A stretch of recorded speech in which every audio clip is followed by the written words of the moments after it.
Señores, estamos de vuelta en una nueva mañana. Nelson Valdés Burgos, Enrique e Iván Yael estamos de nuevo en la mesa para tratar temas internacionales.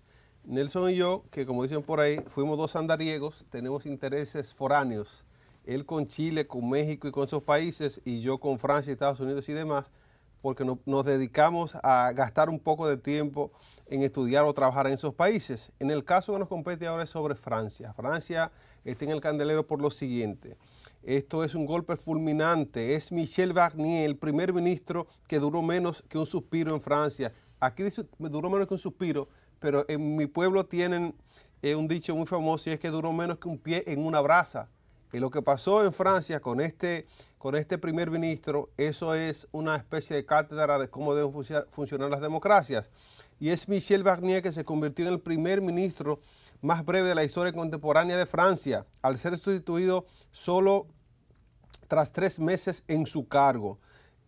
Su caída fue resultado de una moción de censura presentada por la Alianza de Izquierda del Partido Nuevo Fuente Popular. Señores, lo que aquí pasó es algo que nosotros hemos estado observando como en el gobierno nuestro, haciendo el parangón, porque obviamente nosotros como dominicanos vemos cómo las cosas funcionan fuera y queremos extrapolar cosas, aunque estemos a años luces de ahí.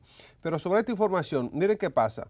La moción se originó después de que Barnier aprobara en la Asamblea Nacional. Este evento marca un hecho histórico, ya que es la primera moción de censura exitosa en Francia en 62 años. La duración del mandato de Barnier, apenas 90 días, lo convierte en el primer ministro más breve de la Quinta República.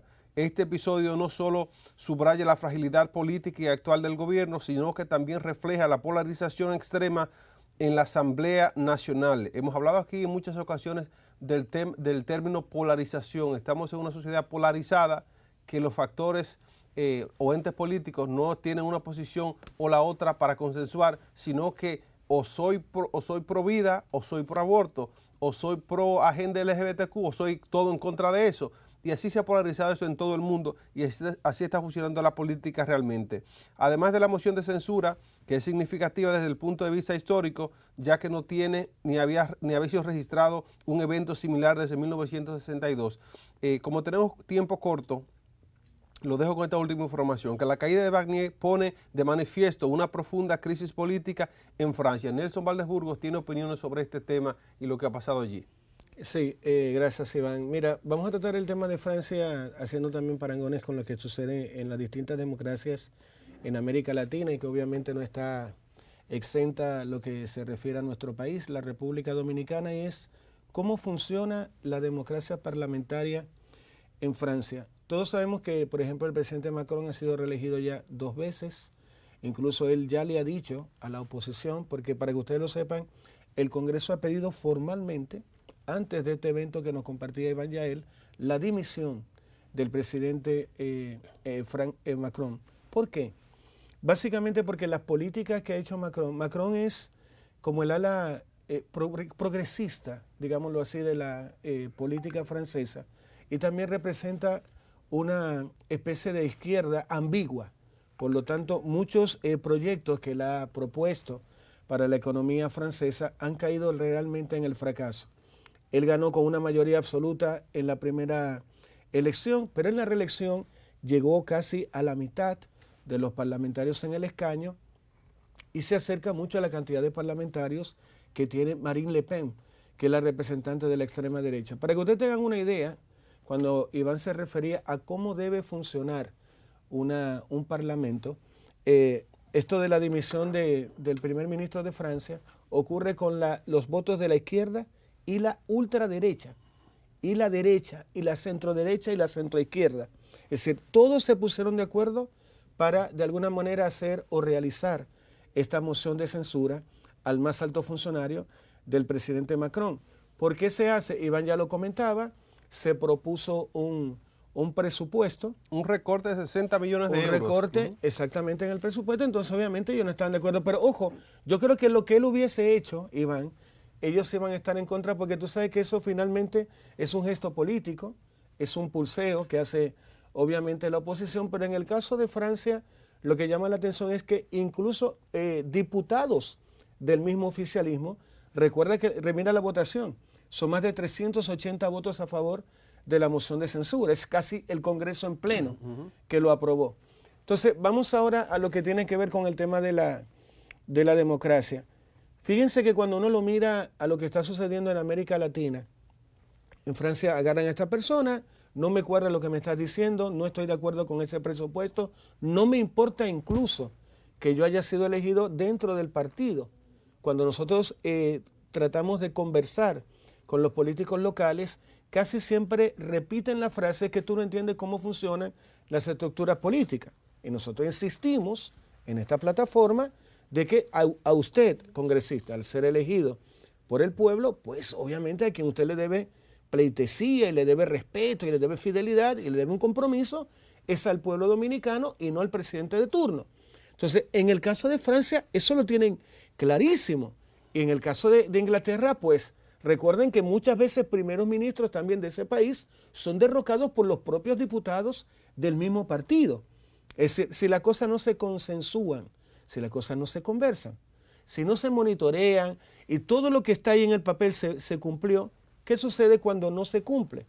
Pues muy simple. Obviamente yo digo, bueno, Iván Yael, déjame ver el presupuesto de Iván. Iván, pero tú estás solicitando, por ejemplo, un dinero para un proyecto que tú ya lo habías puesto en el presupuesto anterior y no lo ejecutaste, el presupuesto. Sí, entonces ya cuando Iván trate de darme una explicación, yo vengo y digo, no, yo no tengo por qué de alguna manera creerte en este tema cuando tú ya has incumplido al respecto. En términos de castellano significa que si un político en algún momento, ya sea el presidente o un primer ministro o un ministro de un ministerio en particular, hace una promesa y no la cumple, en este tipo de países son bastante radicales a la hora de mirar los números. Yo les voy a poner un caso de una democracia muy similar, y lo hemos conversado acá, que es el caso de Chile. Ahora mismo, por ejemplo, hubo un ministro del Interior, el mismo cargo que tiene Farideh Raful, está preso en la cárcel. Monsalve, preso en la cárcel por una presunta acusación de una violación a una persona que incluso era empleada en un restaurante y tal. Se armó la de Caín, obviamente, y el tipo está preso y quien gobierna es su propio partido. Gabriel Boric lo elige el primer ministro de Interior y él está preso. ¿Qué significa? Cuando la institucionalidad funciona, no importa cuál es tu cargo, no importa en qué partido estás, no importa la función que tú ejerzas. Y quiero decir aún más, en el caso del ministro de Interior y Policía, en Chile hay lo que se llama la policía, la PDI, ¿no, verdad? O la Policía de Investigaciones, que como la CIA o el FBI, él era el jefe de esa entidad de la inteligencia. Una de las cosas por la cual está preso es porque en algún minuto él trató como de frenar la investigación sobre su caso. Está preso igual. Lo que ocurre en Francia para llevarlo a la República Dominicana. Así deben funcionar los parlamentos, así deben funcionar las democracias. Cuando algo no cuadra, cuando algo no se ve bien, cuando algo huele mal, entonces la labor de un diputado, se lo hemos dicho aquí a los diputados, de cara a ustedes, la labor de ustedes es fiscalizar, monitorear, revisar los proyectos de ley, pero con lupa. Entonces, después de ese tema, para lo cual ustedes fueron elegidos, que es lo que a nosotros nos gustaría, pues entonces dijimos, mira, fulano lo hizo bien o fulano lo hizo mal.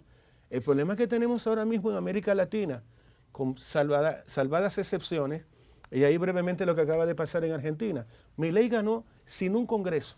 Eran 3 gatos, literalmente, el Partido de la Libertad o los libertarios de Javier Milei. Y está gobernando. ¿Por qué?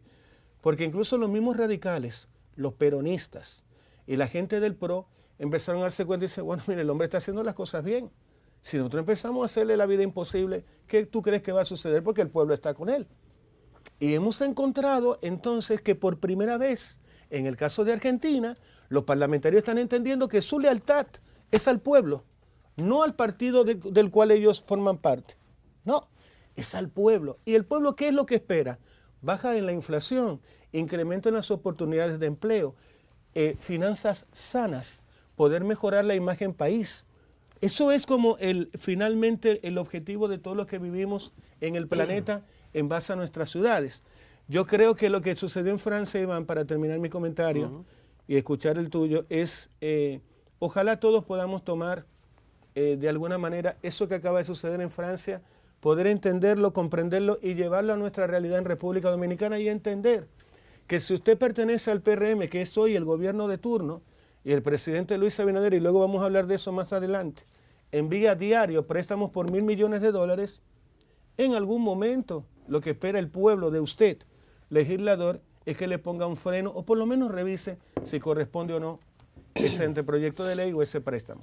Iván Yael. Así es, mira, esto que pasa con Barnier en Francia deja mucha gente con una especie de sensación incómoda, porque esta persona fue un liderazgo importante en los temas económicos de Francia. Esta persona le decía a Nelson, Mr. Brexit. Él fue de la gente que abogó por esa salida de ese negocio cuando había la unión con Inglaterra, con los británicos, el famoso Brexit que pasó en Europa. Entonces esta persona que se le veía cierto perfil de cierto conocimiento y sapiencia en ese sentido, se estaba diciendo, bueno, por aquí es la cosa, el hombre sabe lo que está haciendo. Pero la destitución de Barnier trae muchas cosas interesantes, especialmente para el presidente Macron, porque la misma efectividad del gobierno de Macron va a ser juzgada con qué nivel de eficiencia él va a poder sustituir, va a poder hacer ese manejo del gobierno francés sin tener un primer ministro, con las esperanzas que se tenía. Entonces cae sobre Macron poder buscar la sustitución, poder buscar la manera de que la persona que va a ser primer ministro o por lo menos poner los elementos necesarios para que se elija un nuevo primer ministro y hacerlo eficientemente y que esta persona que era supuestamente ilustre, Mr. Brexit, pueda ser sustituido y no de forma traumática, que pueda resolver la situación en Francia, porque ustedes saben que Francia significa, especialmente en este tiempo difícil del mundo, tiempos de guerra, significa mucho para el mundo entero. Francia debe restablecerse, Francia debe ejercer ese liderazgo que ha tenido por mucho tiempo, Francia debe mostrar la capacidad que tiene para ser un país que funcione. Y Nelson Ciel Parangón, con el Parlamento francés y la distancia, guardando la distancia, con el Parlamento o con las cámaras altas y bajas de República Dominicana. Y aquí hacemos este último minuto sobre este sentido. Para eso hacemos temas internacionales, no solo para estar informados, sino para hacer y sacar lecciones de ahí. Los congresistas, los que están en el Parlamento en Europa, en Inglaterra, en Francia especialmente, también los españoles, Estados Unidos, hay una especie de respeto a la gente que representa a la sociedad. Senadores, Cámara Alta y Baja, son gente que hay que escucharlo porque son gente que está formada y que saben lo que están hablando. Por ahí anda Ocasio en Estados Unidos, que cada vez que se para ahí da cátedra porque sabe lo que está hablando y sabe a quién representa. Y le decía a Nelson en la pausa que se tienen legisladores capacitados cuando usted está sobre la base de una nación que tiene una educación estándar al menos. Y sobre esa base luego usted decide crecer más de ahí. Si usted no tiene ni siquiera una población, los americanos dicen constituency, que sabe a quién van a elegir, que saben quién es un político formado y que le va a representar correctamente, no hay forma alguna de que esa persona se vaya a elegir bien. Me explico. En Dominicana estamos en un esquema de analfabetismo comprensivo que a cualquier persona que vaya con cualquier dádiva va a tener simpatía electoral, no porque tiene un discurso o un plan que va a representar esa parte de la población. Entonces esa gente o se va por los bienes que tiene, muchos por narcotráfico, que es lamentable ni siquiera pronunciarlo, y consiguen meterse al Congreso. No están ni ellos capacitados para representar, pero el representado no tiene ni siquiera cómo articular la necesidad de ese lugar. Y si pueden hacerlo, ellos se hacen los locos o no tienen la capacidad de efectuar. Esta es la diferencia que pasa entre los parlamentarios en Europa y los congresistas en República Dominicana. Con esto vamos a la pausa y regresamos con más de Una Nueva Mañana. Ya volvemos.